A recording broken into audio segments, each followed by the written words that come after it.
Bonsoir à toutes et à tous. Les adieux à Shimon Peres, édition spéciale ce soir sur i24 News, quelques heures après les funérailles de l'un des hommes qui ont façonné l'histoire d'Israël, probablement l'une des figures les plus connues de l'histoire contemporaine. Preuve en est l'impressionnant parterre de dirigeants internationaux qui ont tenu à assister aux obsèques, parmi lesquels Barack Obama, Bill Clinton, François Hollande, Nicolas Sarkozy, Matteo Renzi, Justin Trudeau ou bien encore le prince Charles. Et puis une présence très remarquée, on y reviendra longuement au cours de cette édition, celle du président de l'autorité palestinienne, Mahmoud Abbas. Mais d'abord, je vous propose un retour sur les moments forts de la cérémonie de ce matin sur le mont Herzl à Jérusalem avec Ossane Nicole. Entouré de ses enfants, petits-enfants et arrière-petits-enfants, le cercueil de Shimon Peres quitte la Knesset, le Parlement israélien. Il rejoint le mont Herzl, sa dernière demeure, dans le cimetière des grands de la nation. Ils sont des dizaines de chefs d'État et de gouvernement à s'être réunis. Tous sont là, ils rendent hommage à Shimon Peres. C'est le président de l'État hébreu qui commence. Le premier, l'éloge funèbre. Reuven Rivlin s'adresse directement à Peres, d'un président à un président, selon ses mots. Je te parle et mes yeux te cherchent, notre frère adoré, notre grand frère. Et tu n'es déjà plus là. Les trois enfants de Shimon Peres se succèdent et prennent la parole. Tzfia, Yoni et Rémi, tous décrivent l'image d'un père aimant. Vous le décrirez comme un homme qui dirigeait les négociations et faisait tout pour obtenir ce qu'il voulait. Et moi, j'étais témoin d'un père qui usait de toute sa créativité pour nous nourrir en coupant nos sandwichs en triangle. Le cercueil de Shimon Peres rejoint ensuite le carré des grands de la nation au mont Herzl. Il est situé entre Yitzhak Rabin et Yitzhak Shamir, les deux anciens premiers ministres. Plusieurs dizaines donc de dirigeants internationaux dans un contexte de tension à l'approche des fêtes de la nouvelle année juive. Donc un véritable défi sécuritaire, mais pourtant, Maxime Peres, tout s'est bien passé. Aucun incident n'a été signalé. Oui, on peut parler de l'opération la plus importante menée par la police israélienne, au moins équivalente en tout cas à celle qui s'était déroulée en marge des funérailles d'Yitzhak Rabin en 1995. Près de 8000 policiers mobilisés à Jérusalem, c'est quasiment un tiers des effectifs de la police israélienne à l'échelle de tout le pays. Imaginez donc le déploiement d'hommes et le casse-tête sécuritaire à chaque fois pour déplacer ces personnalités internationales, ces chefs d'État de l'aéroport Ben Gurion de Tel Aviv jusqu'à la ville de Jérusalem. Et prenons le cas de Barack Obama, le président américain. Il a fallu fermer l'espace aérien israélien quelques instants pour pouvoir permettre à son avion Air Force One d'atterrir en Israël. Tout cela n'a duré que quelques heures, mais des heures intenses, parce qu'évidemment en Israël il y a toujours une menace terroriste. Alors quand il y a en plus une concentration de chefs d'État, ce risque est évidemment décuplé. Et rien n'a été laissé au hasard par la police, puisqu'elle a procédé à des arrestations préventives. Oui, des arrestations préventives qui ont été annoncées dès hier par la police israélienne, à la fois contre des suspects palestiniens, mais également contre des activistes juifs que la police israélienne associe à l'extrême droite et donc qui ont fait l'objet d'interrogatoires, d'arrestations préventives. On ignore si ces individus ont été relâchés depuis, mais on peut supposer qu'ils ont été remis en liberté. En tout cas, pas de chef d'inculpation particulier, pas non plus d'indications précises sur des projets d'attentat, même si Shimon Peres, évidemment, ne faisait pas forcément l'unanimité parmi ce genre d'individus. Une autre menace autrement plus sérieuse, peut-être celle du Hamas, qui a appelé à une journée de colère parmi les Palestiniens.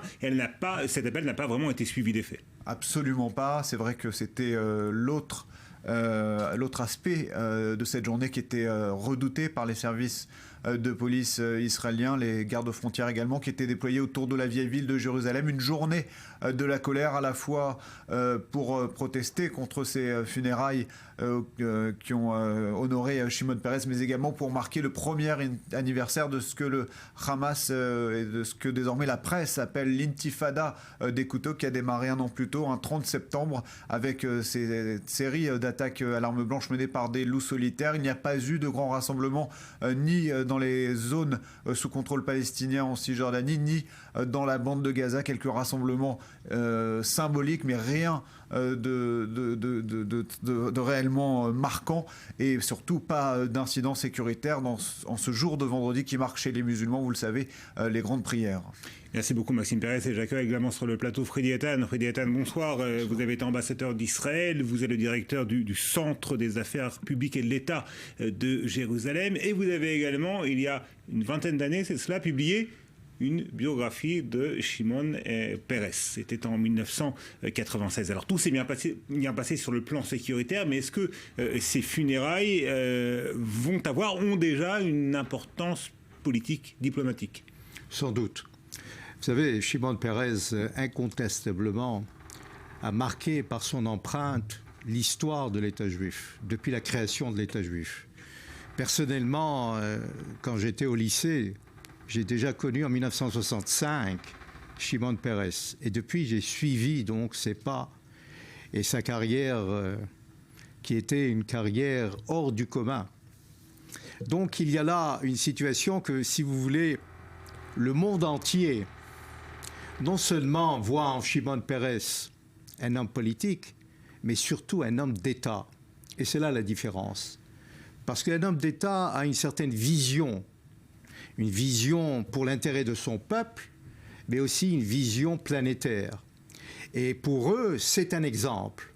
Pour eux, ils voulaient avoir des conseils de Shimon Peres. C'est pour ça, quand il est dans un forum à Davos... Le sage de la communauté internationale. C'est le sage de la communauté internationale. C'est la personne qui a su, depuis le président Kennedy, il a rencontré 10 présidents américains tout au long de sa carrière. Et il faut dire aussi sa carrière brillante, fulgurante sur Israël, sur le combat d'Israël, le combat pour la paix d'une part, mais c'est aussi le combat de la sécurité.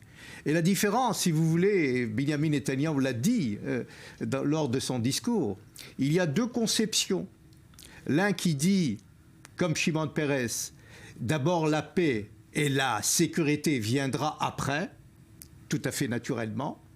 Et Bibi Netanyahou dit le contraire, que c'est d'abord la sécurité et puis la paix. Mais les 2 options ou les 2 idéologies convergent pour Israël. On reviendra avec vous, Freddy Ethan, sur ces aspects un petit peu plus politiques de ces funérailles, parce que le conflit israélo-palestinien était bien évidemment présent dans tous les esprits au moment où l'un des signataires des accords d'Oslo était enterré.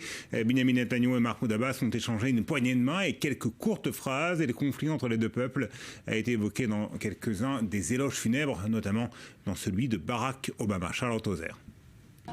C'est une image rare. Le Premier ministre israélien et le président de l'autorité palestinienne, côte à côte, qui échangent même quelques mots et une poignée de main. Cela faisait presque 1 an depuis le sommet sur le climat à Paris le 30 novembre dernier que les 2 hommes ne s'étaient pas serré la main. Ce que Mahmoud Abbas ne manque pas de rappeler à Benyamin Netanyahou. Je suis ravi de vous voir. Cela faisait longtemps. Longtemps. Sarah Netanyahou, épouse du Premier ministre israélien, a même invité le président de l'autorité palestinienne chez eux. Je suis impatiente de vous recevoir chez nous. Fait rare également la présence de Mahmoud Abbas à Jérusalem, puisque sa dernière visite en Israël remonte à 2010. Sa venue dans la ville sainte, annoncée seulement hier, a d'ailleurs été vivement critiquée par le Hamas au pouvoir dans la bande de Gaza. Abbas est le seul président arabe à avoir fait le déplacement pour honorer la mémoire de Shimon Peres. Seul le ministre des Affaires étrangères égyptien, Samer Choukri, a été envoyé pour représenter son pays. Très ému, Benyamin Netanyahou a pris la parole pour rendre hommage à son ancien adversaire. Une rivalité qu'il a d'ailleurs évoquée devant les délégations des plus de 70 pays qui ont fait le déplacement. Ce n'est un secret pour personne que Shimon et moi étions des adversaires politiques. Mais au fil du temps, nous sommes devenus des amis. Il était un grand homme pour Israël, il était un grand homme pour le monde. Israël est en deuil, le monde est en deuil. Mais nous et le monde, nous voulons trouver dans sa postérité les raisons d'espérer. C'était ensuite au tour de Bill Clinton, l'ami fidèle de Shimon Peres. C'est la voix tremblante que l'ancien président des États-Unis a prononcé un éloge funèbre. Je suis honoré d'avoir partagé plus de 25 années avec lui. D'abord dans nos efforts communs avec le Premier ministre Rabin, que sa mémoire soit louée, pour forger une paix durable entre Israël et les Palestiniens. Puis juste comme un ami, c'était quelqu'un qui écoutait, de qui on apprenait et avec qui on pouvait rigoler. Barack Obama a lui aussi prononcé un discours pour saluer la mémoire de Shimon Peres, un homme qui a selon lui sa place parmi les grands de l'histoire. À bien des égards, il me rappelait d'autres géants du XXe siècle que j'ai eu l'honneur de rencontrer. Des hommes comme Nelson Mandela, des femmes comme Sa Majesté la Reine Elisabeth. Le président américain n'a pas manqué de rappeler également que la paix à laquelle le prix Nobel a consacré sa vie était pour l'heure un chantier inachevé. Myriam Hamad, bonsoir. On va revenir avec vous sur le discours précisément de Barack Obama, une horizon funèbre, mais aussi voire des messages politiques. Oui, politique et surtout sioniste. Vous savez, Barack Obama a prononcé un discours très pro-israélien, très sioniste. D'ailleurs, il fait directement référence au sionisme dès les premiers mots de son discours. Regardez. Je ne peux être qu'honoré d'être à Jérusalem pour dire quelques mots à mon ami Shimon Peres, qui nous a montré que la justice et l'espoir sont au cœur de l'idée sioniste.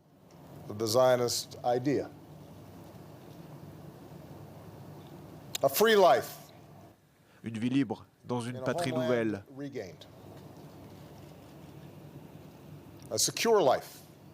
Une vie en sécurité dans une nation qui peut se défendre par elle-même.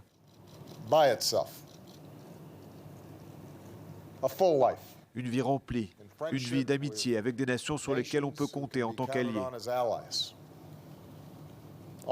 Toujours. Alors vous voyez, il n'hésite pas à utiliser carrément le mot de idée sioniste qui en France est un mot quasiment tabou aujourd'hui. Eh bien lui n'hésite pas à parler d'idée sioniste, il en donne sa propre définition, celle qu'il aura comprise de la part de Shimon Peres. Et tout au long de son discours, il revient justement sur cette idée du sionisme, d'un État juif capable de se défendre lui-même, capable de se développer, d'assurer sa sécurité. Il a d'ailleurs parlé de Shimon Peres comme étant l'un des fondateurs de l'État juif, mais également en tant que jeune sioniste quand il a commencé à construire le pays. Et ensuite, il a donné de l'importance au succès d'Israël sur le plan technologique. Ça, c'est une vision plus moderne du sionisme aujourd'hui. Eh bien, Barack Obama, tout au long de son discours, a parlé de cet État juif. Alors, il faut savoir qu'il s'est exprimé évidemment devant le gouvernement israélien, devant les Israéliens, mais également devant un parterre d'hommes d'État et des chefs d'État du monde entier, et devant en fait le monde entier, puisque c'était retransmis partout dans le monde. Donc, imaginez-vous un discours très sioniste face au monde. Mais ce n'était pas seulement un discours sioniste, puisque à plusieurs reprises, on a pu percevoir des pics adressés, sans le nommer bien évidemment, à Benjamin Netanyahou. Oui, parce que c'est aussi un discours très politique, sans doute le plus politique qui a été prononcé à l'occasion de ses funérailles. Dès son introduction, d'ailleurs, il fait référence à Mahmoud Abbas, le président de l'autorité palestinienne. Écoutez. Messieurs le président Reuven Rivlin, le Premier ministre Benjamin Netanyahou, membres du Parlement israélien, la Knesset, les chefs d'État et de gouvernement du monde entier,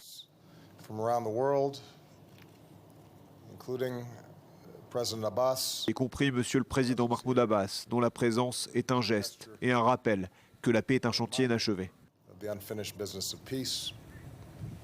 La paix est un chantier inachevé. Bien, sur les 22 minutes du discours de Barack Obama, eh bien, ce terme-là de processus de paix inachevé, d'un travail inachevé de Shimon Peres, du rêve de Shimon Peres d'une paix, un rêve qui n'a pas été réalisé, eh bien, il l'a dit au moins 8 à 10 fois le long de ces 22 minutes. C'est évidemment un rappel pour les Israéliens que c'est un processus qui est inachevé, mais surtout, il appelle la jeune génération à suivre la voie de Shimon Peres en rappelant que la droite dira sans doute qu'il était naïf. Eh bien, non, voilà, donc Barack Obama dit qu'il n'était pas naïf mais pragmatique, en rappelant que la vision de Shimon Peres c'était surtout de dire qu'Israël ne vivrait en sécurité qu'avec l'existence d'un État palestinien. Merci beaucoup Myri. Une question, Freddy Ethan. Est-ce qu'en faisant cet éloge avec ces mots-là de Shimon Peres, Barack Obama n'a-t-il pas trouvé l'occasion de critiquer une fois de plus son vieil adversaire, à savoir Benjamin Netanyahou?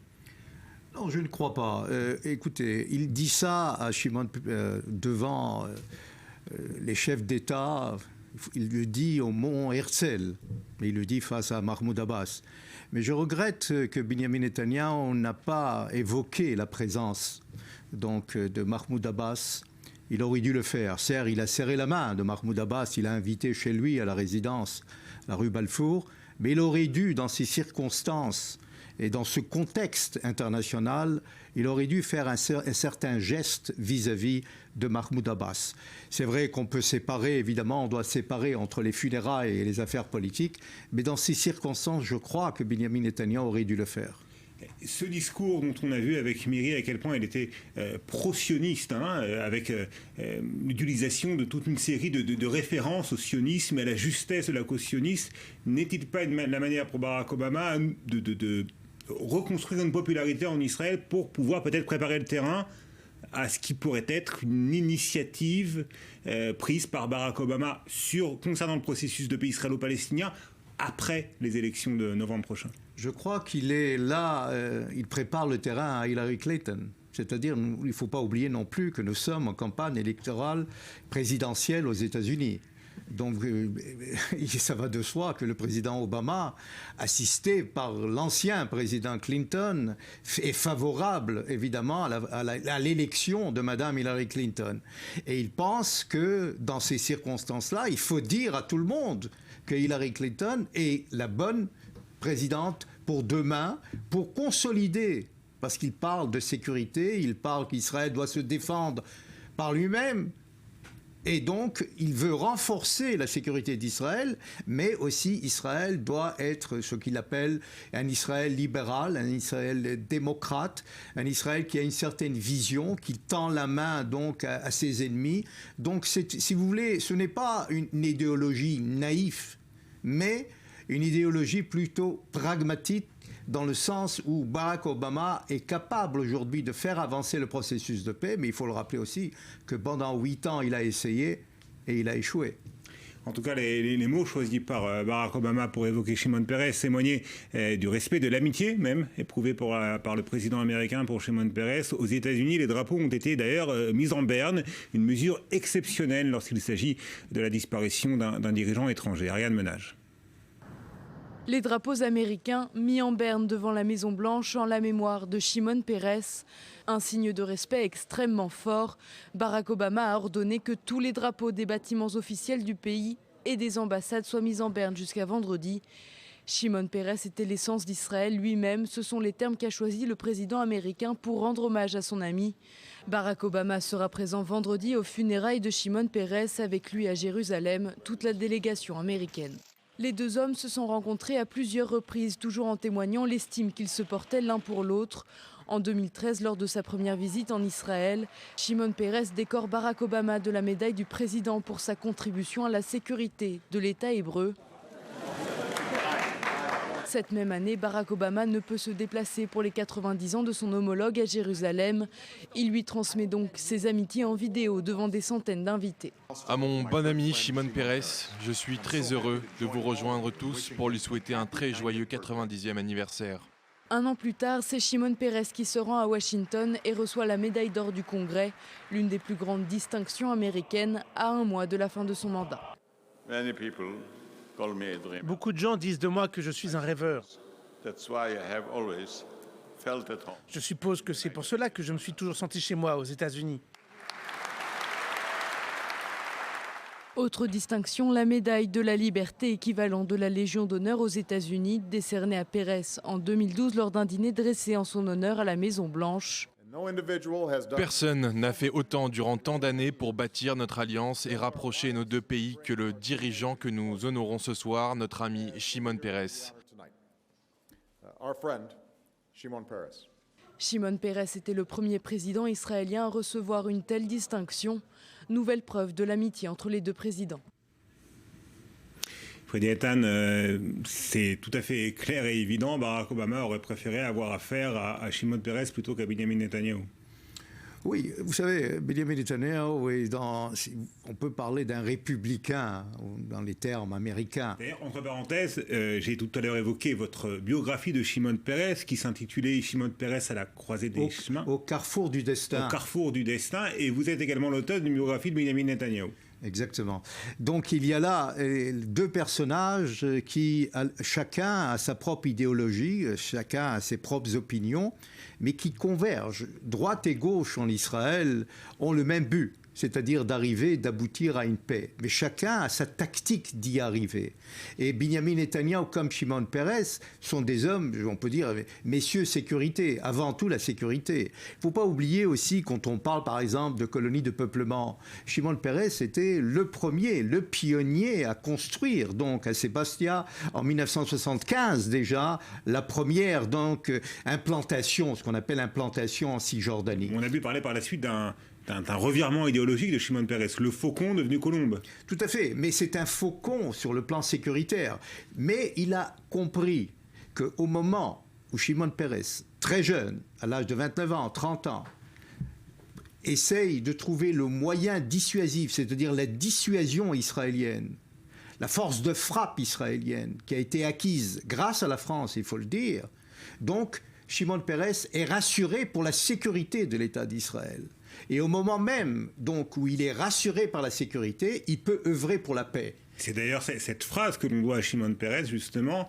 Dimona ne doit pas aboutir à Hiroshima, mais à Oslo. Oui, mais dans ce contexte-là, il dit aussi, on ne sera pas les premiers à introduire l'arme atomique au Moyen-Orient.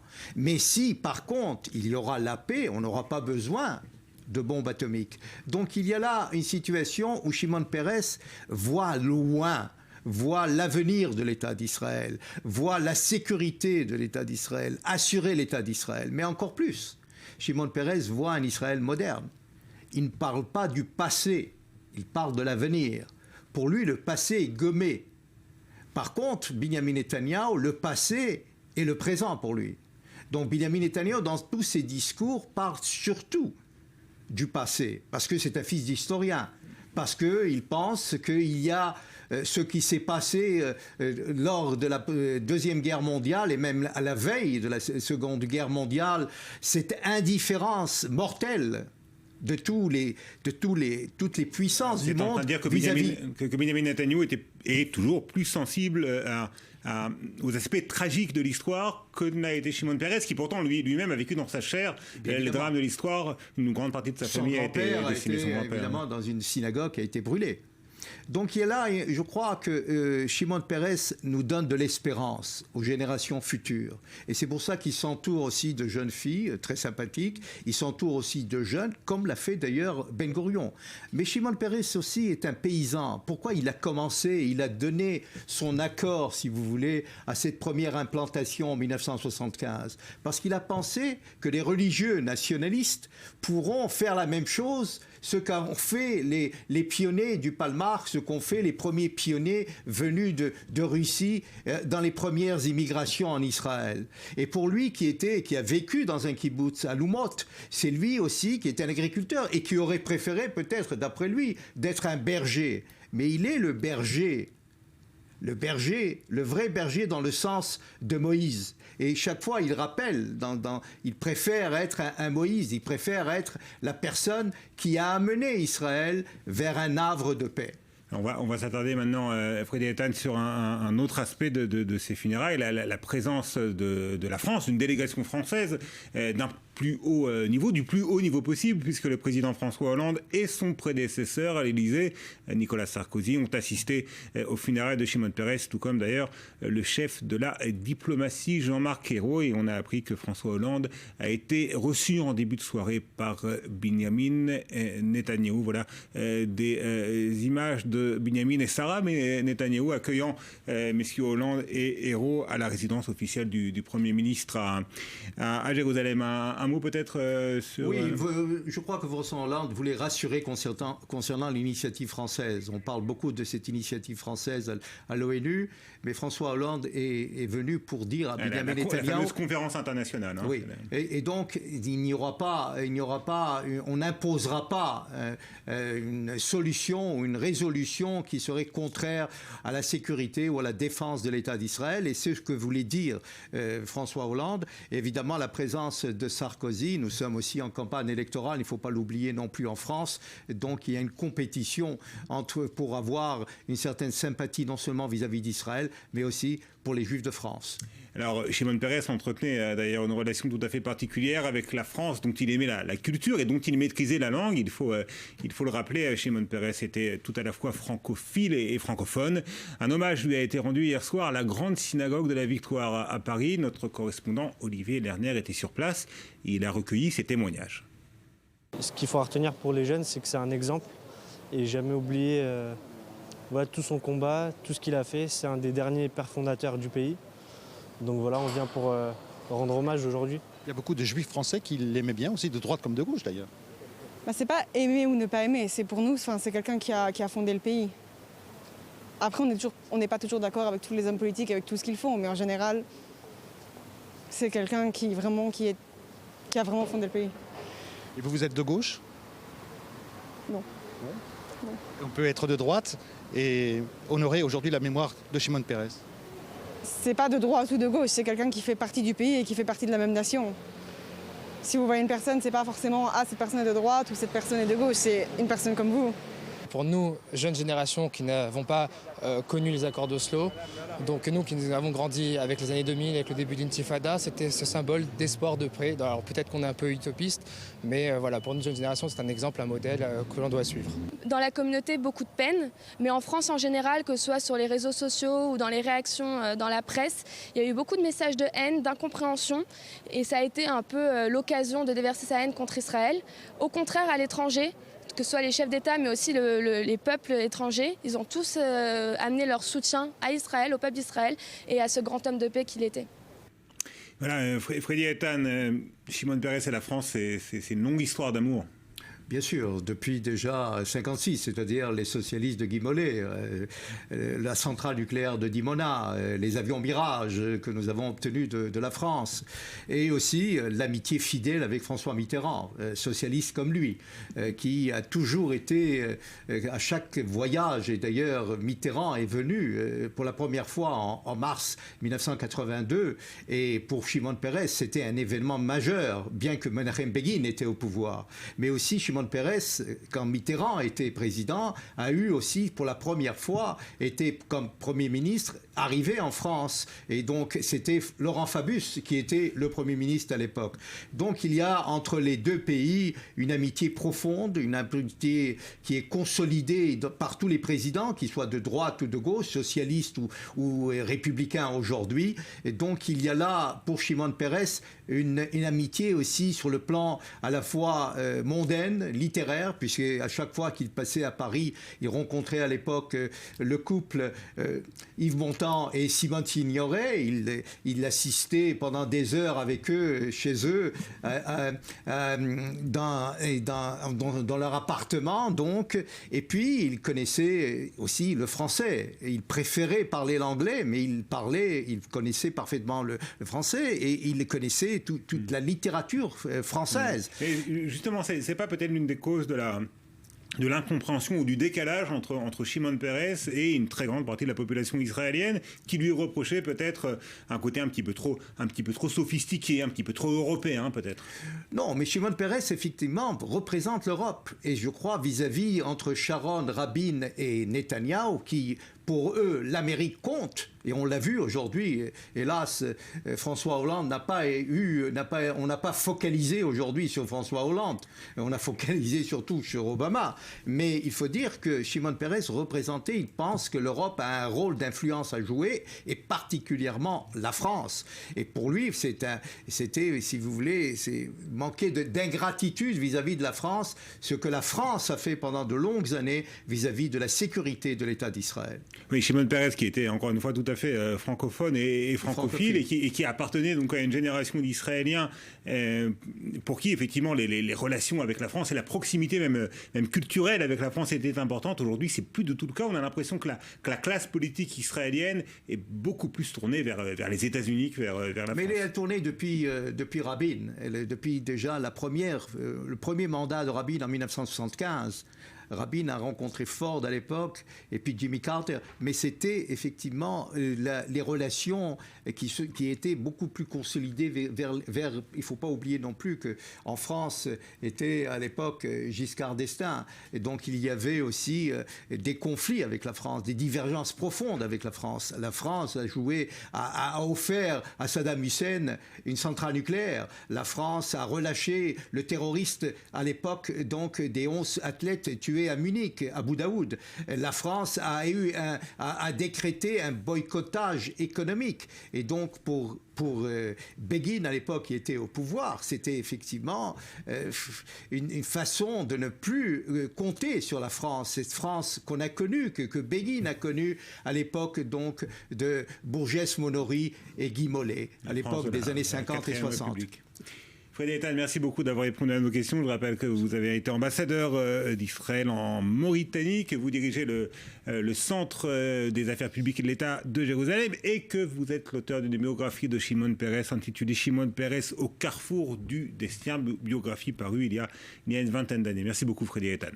Je vous propose à présent, dans le courant de cette édition spéciale sur I24 News, de revenir sur cette cérémonie qui s'est déroulée ce matin au cimetière du Mont Herzl à Jérusalem. Les funérailles de Shimon Peres devant un parterre tout à fait impressionnant de dirigeants venus du monde entier. Entouré de ses enfants, petits-enfants et arrière-petits-enfants, le cercueil de Shimon Peres quitte la Knesset, le Parlement israélien. Il rejoint le Mont Herzl, sa dernière demeure, dans le cimetière des grands de la nation. Ils sont des dizaines de chefs d'État et de gouvernement à s'être réunis. Tous sont là, ils rendent hommage à Shimon Peres.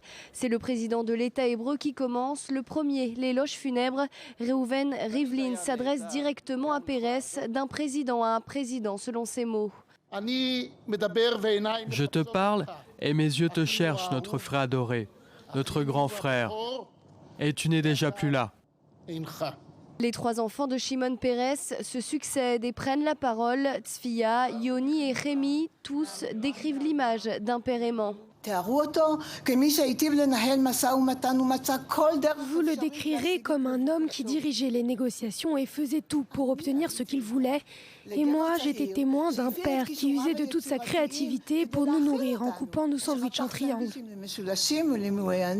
Le cercueil de Shimon Peres rejoint ensuite le carré des grands de la nation au Mont Herzl. Il est situé entre Yitzhak Rabin et Yitzhak Shamir, les deux anciens premiers ministres.